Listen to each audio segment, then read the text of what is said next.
Hello, everybody. Nothing like a panel right before like cocktails. Thank you everyone for being here. My name is Michelle Waring. I am the Steward for Sustainability and Everyday Good at Tom's of Maine.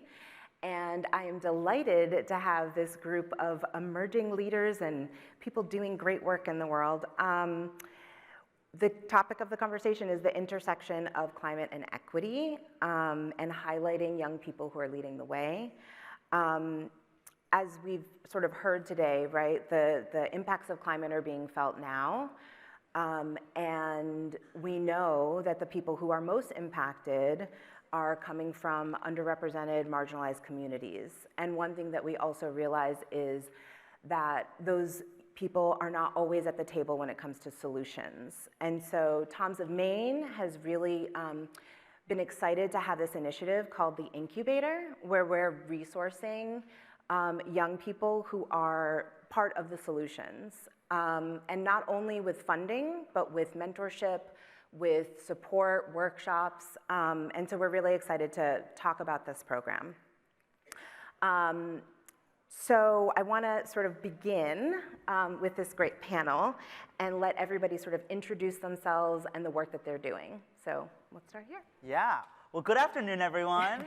My name is Ziad Ahmed. I use he, him pronouns. I'm 24 years old, and I'm the CEO and founder of Juve Consulting. And what Juve Consulting is what we're founded in 29 calls, the largest and most popular Gen Z agency. And essentially, clients come to us to better understand and empower diverse young audiences, and we help them do that. And my story sort of starts insofar as I started a nonprofit when I was in about 8th grade, built around creating an infrastructure to create resources and information to make communities and schools more inclusive and equitable.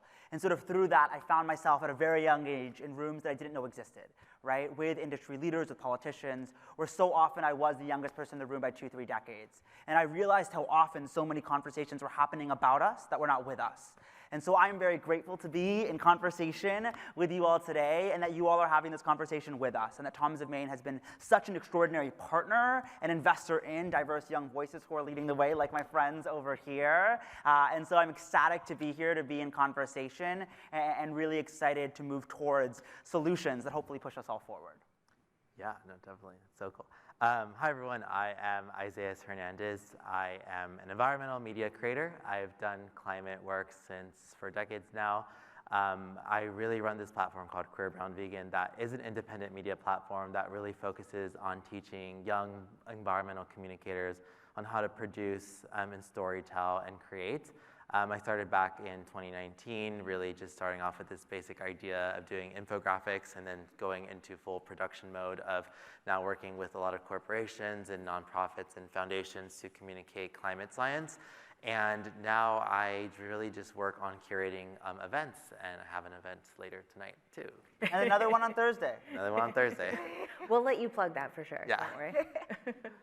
Hi everyone, my name's Alexia. I use she, they pronoun, and I'm involved in a couple different spaces, but I'm an environmental justice organizer. Started with tackling environmental racism at my home in Texas, and still working on policy, fighting the petrochemical industry, and then I'm also the co-founder of Start Empowerment, and we are a social environmental justice education nonprofit, and we work with youth of color across the US.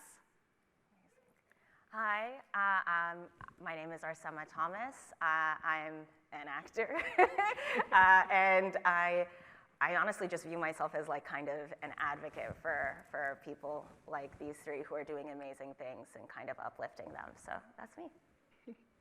You know what, Arsema, let's start with you. Mm-hmm. You know, we're so excited that you're going to help us kick off our incubator program. We're launching year 2 today. Why do you think it's important to elevate underrepresented voices in the climate movement and just sort of beyond? I mean, I think it's like the evidence is sitting kind of right here. There is something really powerful and palpable when you have the bodies that are affected by climate change in the room, or their voices being heard to create those solutions. I think the axis of white supremacy does not leave the space of environmentalism, so you see that same effect of capitalism, of white supremacy in the environmental space, which is the reason why nothing has been changed, even though it has become glossy and glamorized and more people care about it. We're still stuck in the same places, and you notice that it's the same things that are happening with feminism, with homophobia. It's that thing of creating solutions without the people who are affected in the rooms. It means that there are always going to be loopholes. There are always going to be places and that are failures because of that, yeah.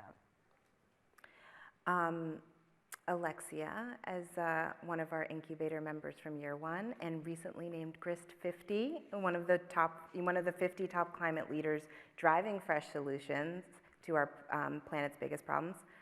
Can you tell us more about Start Empowerment and the work that you're doing leading climate-related curriculum?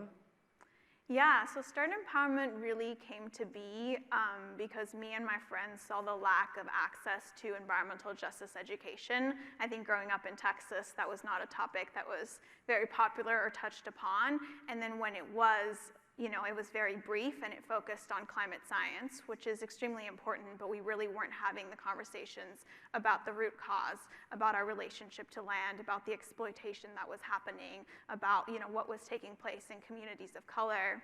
And so back in 2019, me and my friend, wrote up a curriculum and, pitched it to a principal, and it got implemented at the school. And then since then, more teachers have reached out, and so we've been able to expand, and we really want to reach youth where they are at, and a lot of times that is school. So we work with public schools, mostly in Black and brown communities across the US.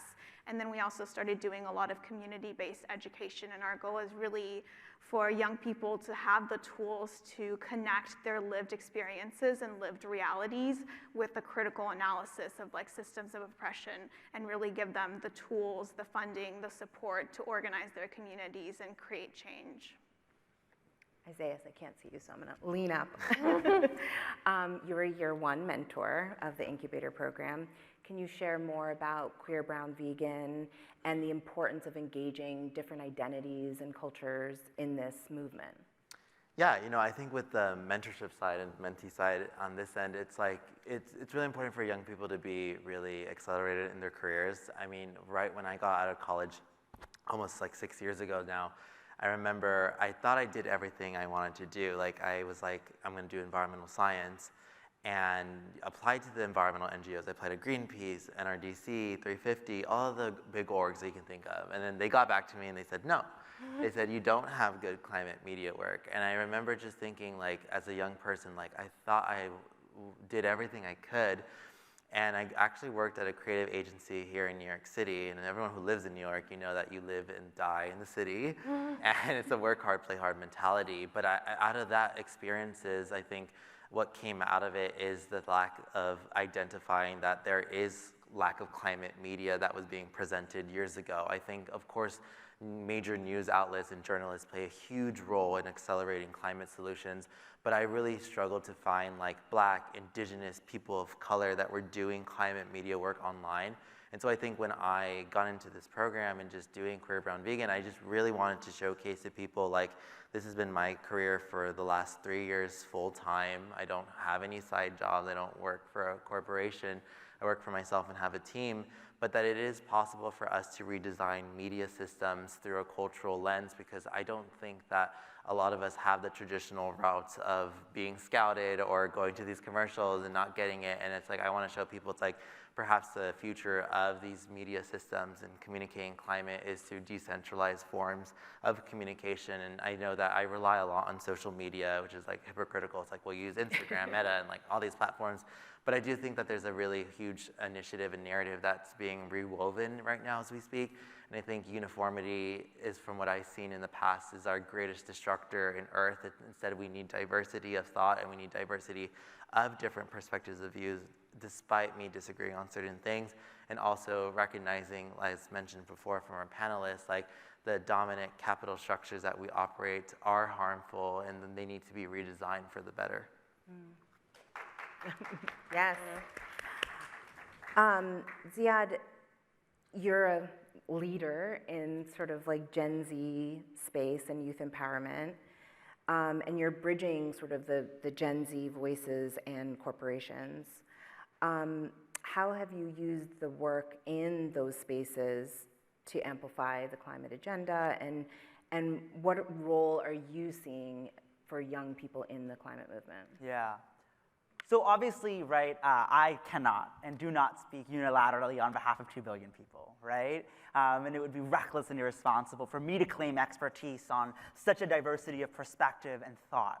However, it is my job to be a translator, right? Between Gen Z and adults, between influencers and brands, between activists and businesses, between parents and their kids, right? And I've spent the better part of the last decade invested in this work to try to translate, because I believe that in order to get to the solutions that we need to get to, it requires all of us, whether we like that or not, right?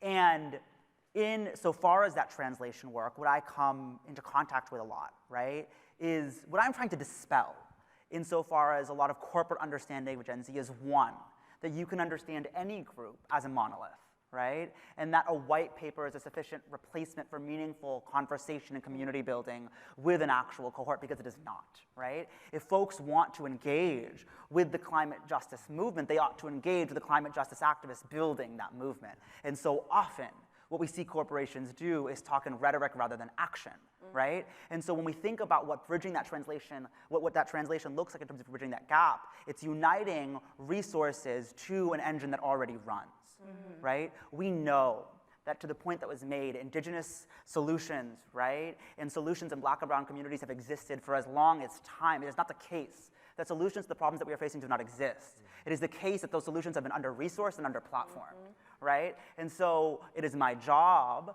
to hopefully illuminate said solutions and provide a conduit such that corporations can provide fuel to an engine that we know runs, because it is not the role of the corporation to reinvent the wheel, but instead to reallocate their tremendous wealth towards the solutions that we know exist. And so in my work, I'm constantly trying to tap into this idea that, look, I don't consider myself a climate expert in any way, shape, or form, and I'm very grateful for the seat, but I don't know to what extent I am a leader or have earned it in any way, shape, or form. But what I believe to be true is that what is unique about Gen Z, what is unique about young people in a plethora of ways, is this idea that Gen Z is sometimes dubbed the plurals, thought to be the first generation that thinks in terms of we. This idea of intersectionality so central to how we move through the world, that when I go to the polls to vote, and you better believe that I go to the polls to vote, I'm not just thinking about the people who live on my street. I'm thinking of the thousands of people I'm connected to and how my vote impacts their reality. This idea of interconnectedness is so much more proximate to our understanding of the universe, and that comes very close in proximity to climate insofar as we understand that the world is quite literally on fire, right? And we cannot have a serious conversation around climate justice or climate change without talking about how that disproportionately affects communities of color and environmental racism, without talking about how that disproportionately affects women and queer folks of those communities, and how that is all underwritten by misogyny and homophobia, and without talking about how all of this is underpinned by income inequality and systems of inequity that have always meant to serve very few over the many.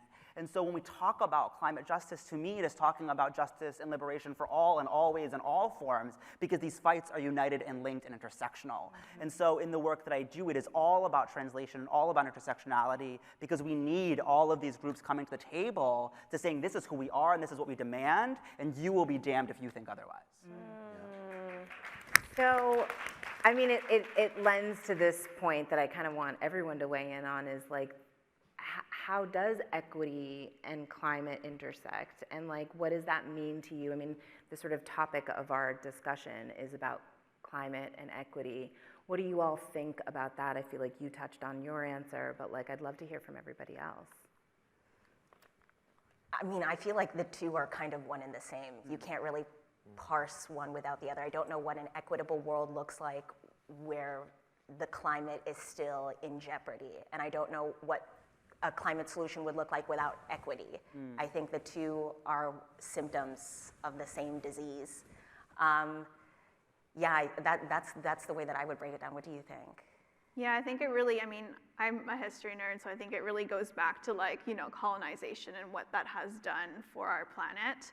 And it has created a system where like exploitation is the norm. It's the exploitation of labor, it's the exploitation of the planet, it's the exploitation of people of color. So if we are to create a new world, we really need to address the root cause, right? Because we have these different policy and tech, et cetera, and they can all be part of the solution.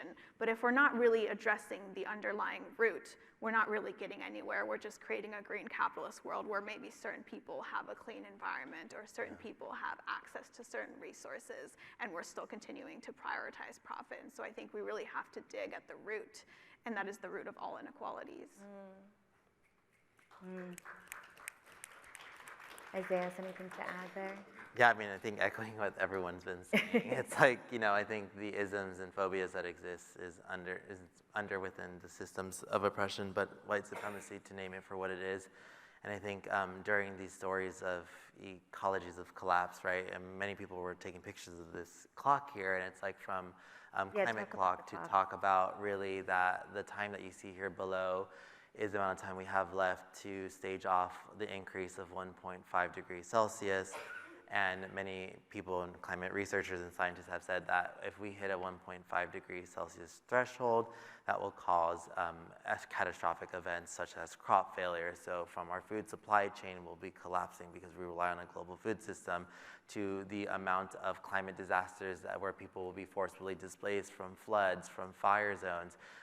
You know, there's a lot of stories that have been told in California that like insurance companies are no longer insuring homes in certain areas for wildfires. So the safety in which we are losing our security in the future of the planet is very close by, and I think this is not to really shock anyone or to, you know, give terror to anyone or to really discourage you, but to really start to think that if July of 3 months ago was the hottest month on the entire planet, how do you think we're going to survive? And AC is not going to last long if we don't have an energy grid system that's going to fail us, as we've seen in, you know, in places in Texas where we see that.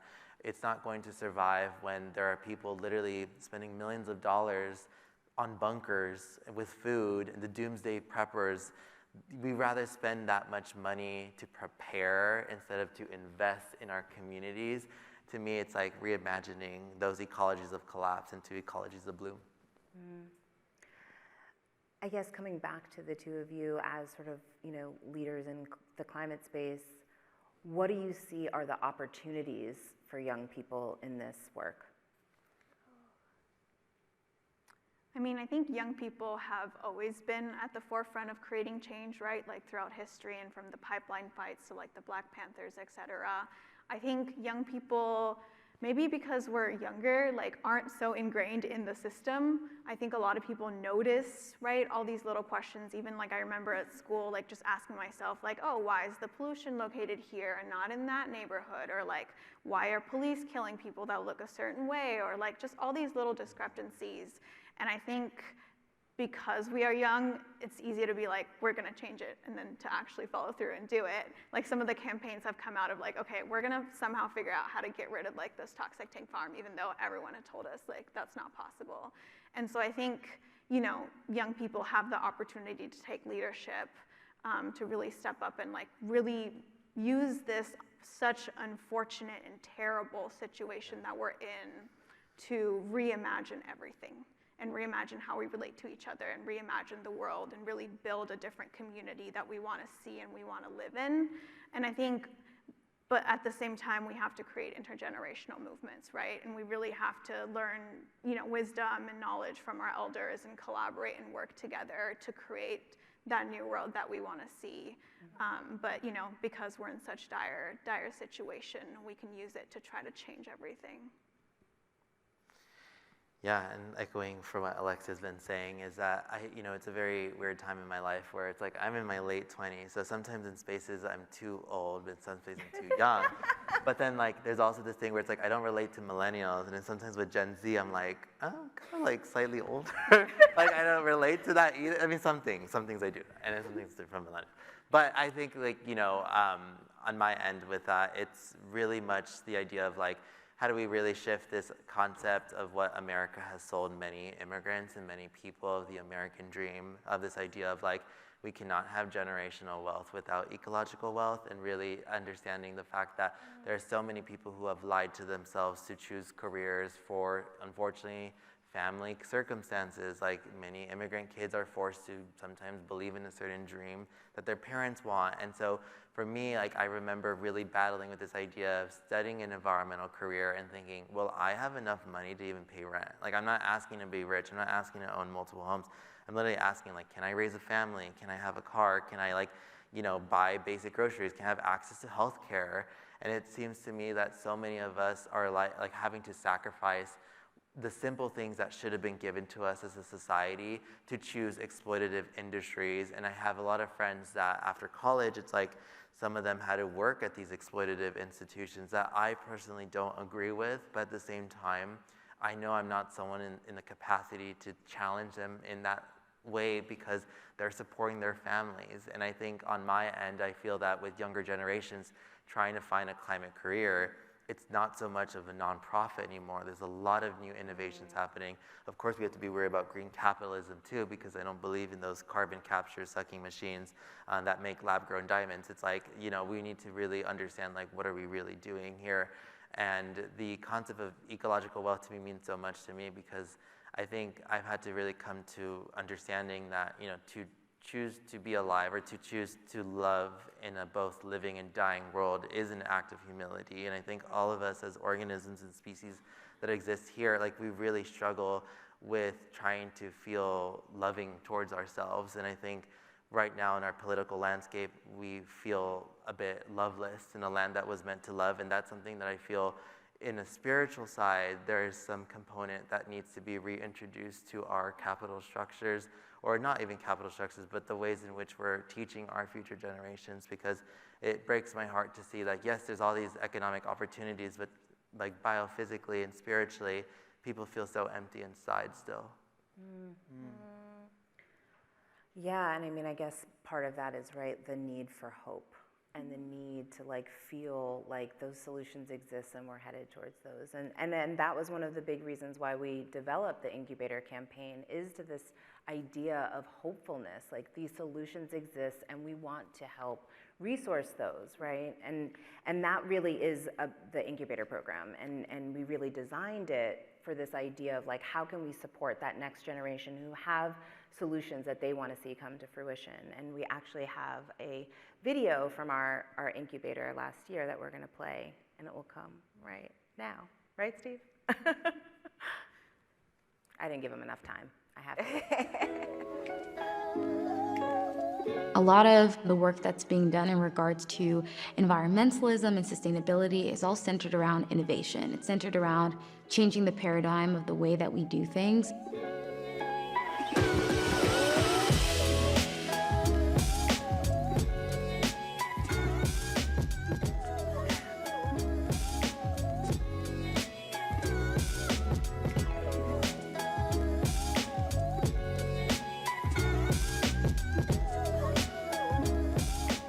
TOMS has a commitment to serve people and the planet.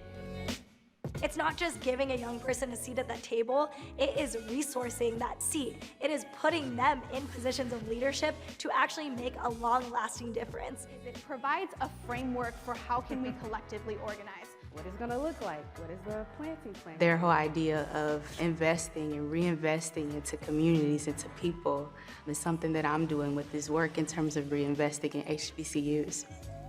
This program has just been really transformational because the funding is money that is needed for work to happen, for capacity to be built, but then the mentorship and the connection is also crucial. I'm really proud of the impact that we've been able to have in students' lives and the constellation of projects that we've been able to push forward, like urban heat island maps, dashboards for wildlife conservation. The TOMS of Maine Incubator has helped me build a community of environmental justice activists, scholars, solutionists, and leaders. Any person on the entire planet can become a climate activist, advocate. It's the most natural thing in the world to care about the planet. Because the reality is we all are environmentalists. We all have a role to play. Your voice has impact, so make it heard.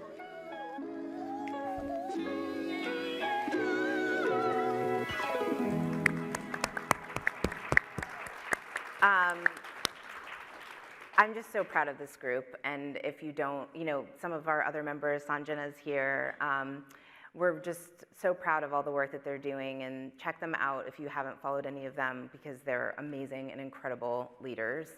I'm going to come back to you, Isaiah and Alexia. Just talk a little bit about your experience going through this program, both as a mentor and as an incubator.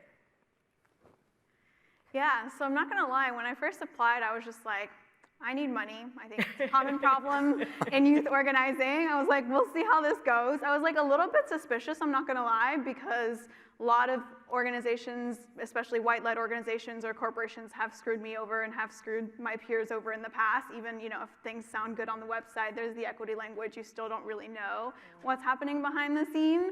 So I applied and I got it. I'm really thankful. But no, this program has really changed my life in many ways. I think the money itself and the lack of reporting that was needed and the flexibility in how to use it really allowed me to think and like take a step back, actually, because I was doing and was involved in so many campaigns, and take a step back and really reflect on what's been happening in movement spaces, what am I involved with, and I connected with some incredible organizers, and we kind of all came together and were reflecting on the harm in the movement spaces. And what came out of this is not launched yet, but it's a youth and BIPOC-led network that is focused on utilizing mutual aid and dual power organizing to build climate survival programs in frontline communities. And it's a combination of healing work, mutual aid work.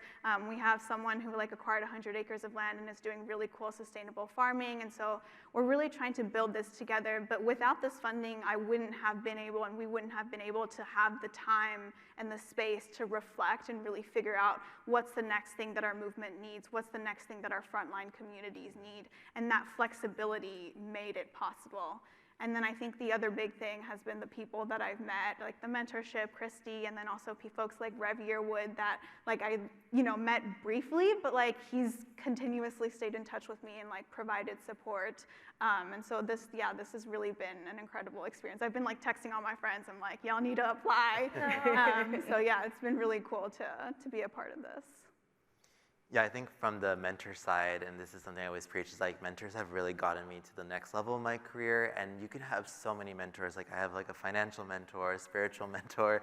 I have just other mentors who have come differently in my life. And when I was asked to be a mentor, I said yes, because I promised to myself, 22-year-old me at the time, now I'm 27, that as I get older and as I continue to have the privilege and resources to be in these spaces, that I would never turn my back around the young people, because I know that there's older adults in climate spaces who are I worked hard and I don't need to help anyone, bye. And it's very much this idea of this in certain activist spaces of oh, if you didn't suffer enough like I did, then you're not doing it right. And it's we need to be able to really obviously validate pain and power, but also rest at the same time. And I think, those who saw in the video, Bodhi was my mentee, and he was really great because I think the very first thing he said is, I want to know how to grow on social media. And I said, okay, well, we need to develop your strategy. And he was showing me about these videos, and he's like, I need your honest opinion, what you think about them. And I said, they look bad, you need to reshoot them. And we worked on different concepts, but his point of view is he is a young man in the ocean conservation space that is often not a diverse space. And I said, my goal is to really teach you to create legacy work, not virality, because virality is not sustainable. And what you're saying, what you continue to do, is so powerful. And I think, if I would have been that age at that time, I think it would have been so helpful. And I think that's a way for, as you get older, it's graceful, right? I think that's where I feel with this mentorship program, it really makes me, and so happy to be continuing for year 2 to really give the next generation the tools, because I know that I'll be in my 30s soon, and I want to be able to teach younger people about what I did to get there, so they can also not have to suffer as much as I did. And I'll speak for Bodhi, who's so appreciative of we couldn't have picked a better mentor-mentee partners, I think, for all of the incubators. Arsama and Ziad, as we think about sort of the connection of brands and the work that are happening with brands and corporations, what do you think their role is in helping to elevate equity in the climate movement? I mean, I think their role is very similar to what Toms of Maine is doing. I think it's kind of that undoing its own existence in a way, because the mere presence of a brand, of a company, is one that kind of exists in the capitalist sphere. So the only way to kind of mitigate your own existence is to make sure that you pay the way forward. And so this idea of an incubator, of something that allows these communities that are marginalized and oppressed the agency to create their solutions, rather than the usual infantilizing gimmick that happens of really what every other company does, I think changes also like Black and brown and queer dynamics to the environmental space. I think of like my sister who worked for Patagonia, and that's a very aesthetically white company.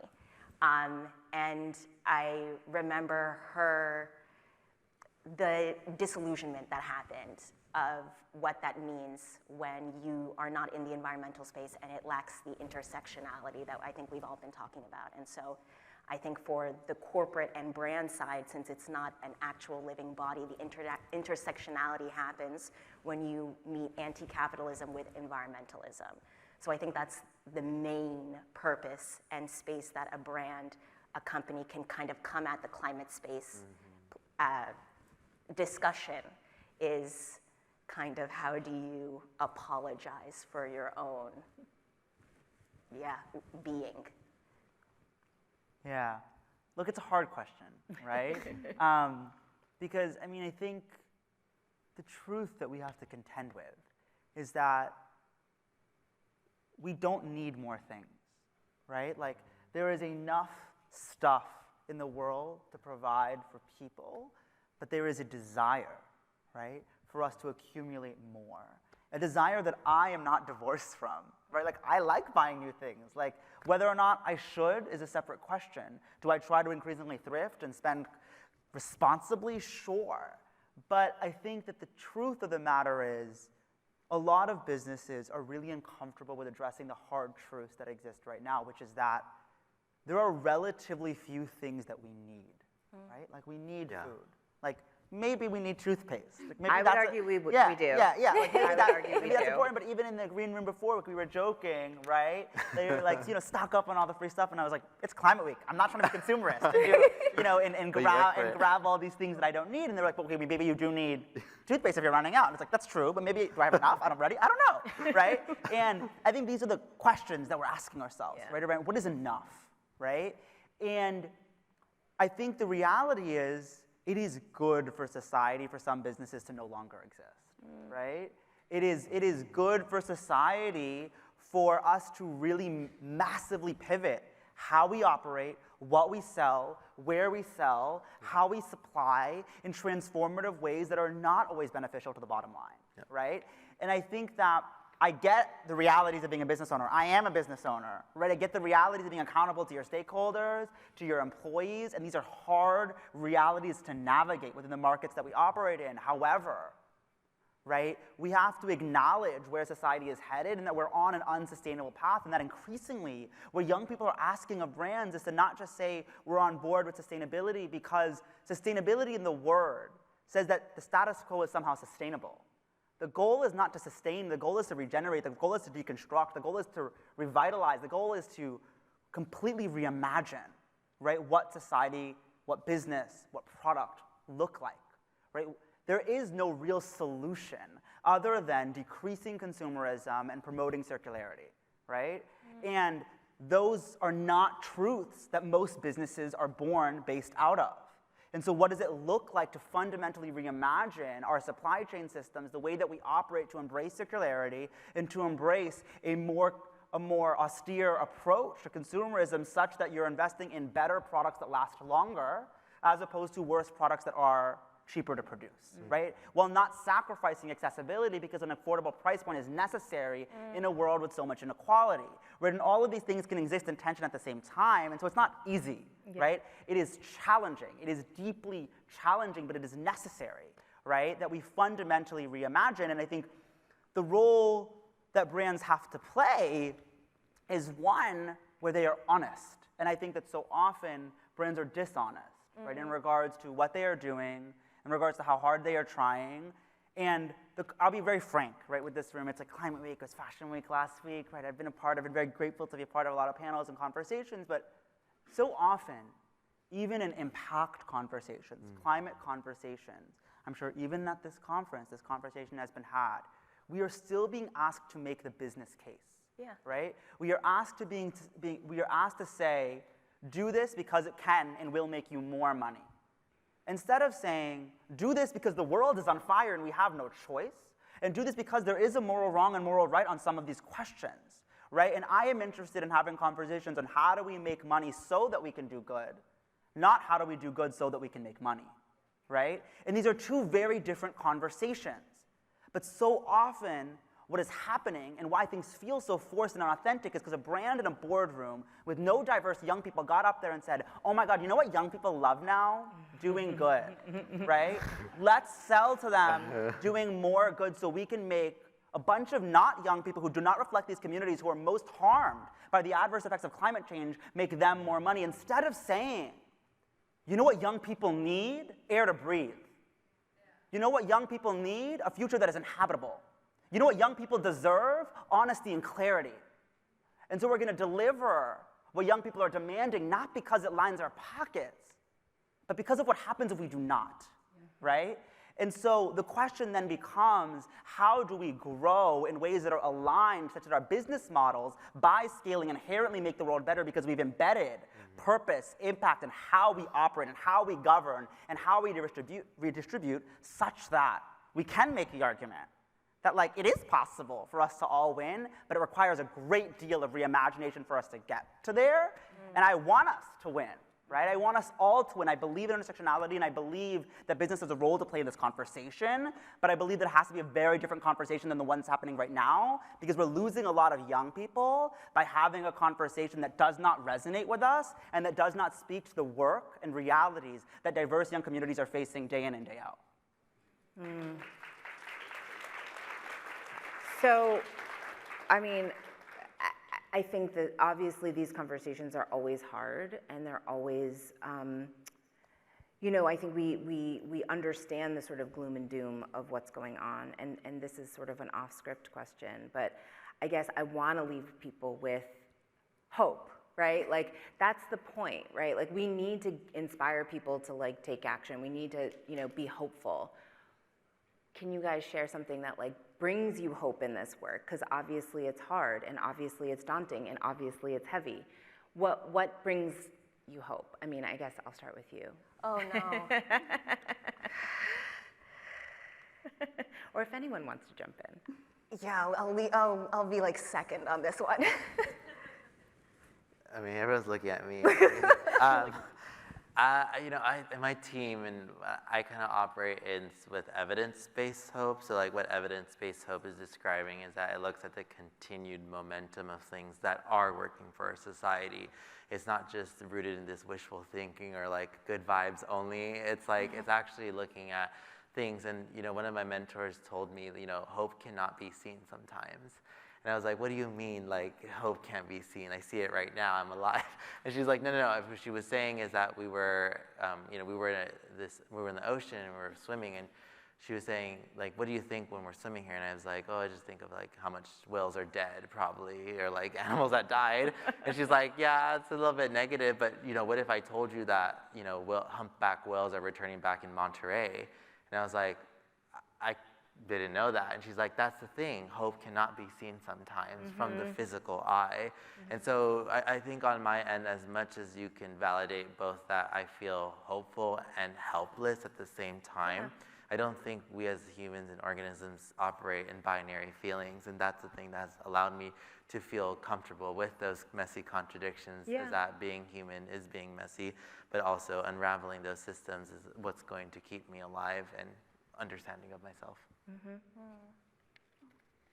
Yeah, I think one of the quotes that I really like is a quote by Mariam Kaba that says that hope is a discipline and it's something that needs to be practiced, through organizing, through work, and continuously you need to wake up and choose to do that. And I think it is a weird contradiction to, be living in this world that is on fire, where there's such terrible things happening that I don't even know how to conceptually describe it, or I don't even think we have the ability to comprehend the suffering that is happening. But I think at the same time, it's really the little things. And I think my friends and my community have really taught me to love and to hope and to find joy in this world on fire. And it's the little moments, coming together, eating lunch, talking about feelings, organizing a campaign, staying up late, coming up with chants, and all these little things that really show me what hope is. I mean, to build off of these, I felt hope just listening. It's interesting. I think what gives me hope is the fact that I have no other option. That feels very, I don't know, it feels very freeing, but it's also the fact that I'm I'm a rebel inside. So it also gives me hope to know that the people in power, the white old men in power, don't want me to hope.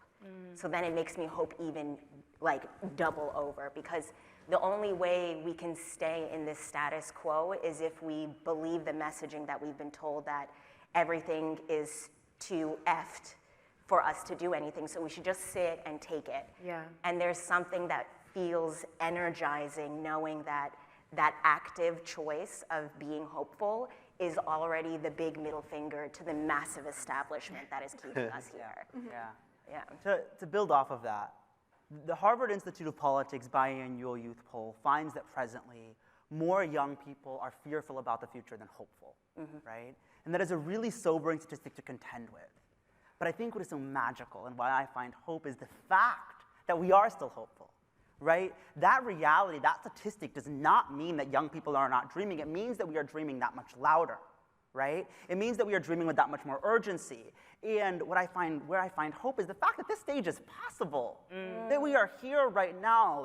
I revel in this moment insofar as, right, we are here with a brand that is meaningfully redistributing its wealth into diverse young people who are at the front lines of climate justice movements, and not asking what is the ROI on our bottom line, but instead saying it is our duty and it is our role to redistribute these dollars into the hands of those who share our mission and value.